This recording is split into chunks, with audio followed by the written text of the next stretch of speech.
Minneapolis is on the edge, and the entire nation is watching closely. Well, what began as anger on the streets has now grown into a political and constitutional storm. Protests have erupted across Minneapolis after a deadly encounter involving an immigrant enforcement operation. What people first described as grief and outrage has quickly transformed into sustained unrest, with crowds refusing to back down and authorities struggling to regain control. You're watching TimesXP, it's me, Dhritiyatri. The turning point came when force met fury. Heavily armed federal officers moved in, tear gases filled the air, flashbangs exploded through the night. Videos of aggressive arrests they spread rapidly online, triggering even more anger. In fact, residents say the city is no longer feeling protected but occupied as federal units are taking position across neighborhoods that are already on the edge. Well, Washington has now stepped in, and the message is clear. The president, Donald Trump, has warned that if state authorities fail to restore the order, the federal government will act. He says the situation is spiraling out of control and that decisive actions may be very important right now.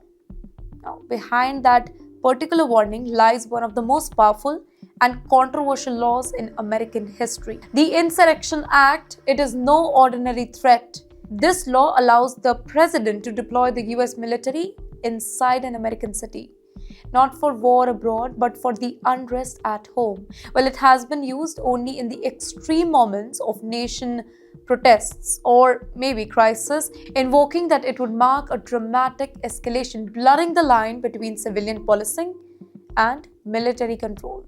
In fact, nearly 3,000 federal personnel are already on the ground. That's right. They are not local police. They are federal forces equipped for combat-style operation. Their presence alone has changed the atmosphere, raising fear that the situation could tip from protest into something far more dangerous. State leaders are pushing back really hard. Minnesota officials argue that federal intervention is worsening tensions instead of calming them.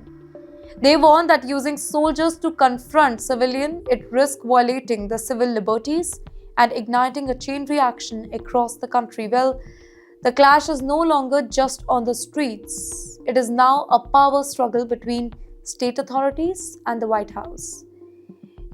This moment, it is bigger than one city. If the Insurrection Act is invoked here, it sets a precedent. Other cities, other protests, other crises, the question is no longer only about restoring the order.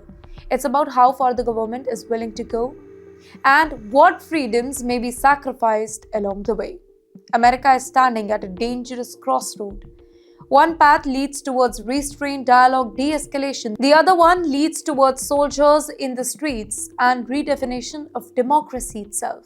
The decision made now will echo far beyond Minneapolis and long after the smoke clears.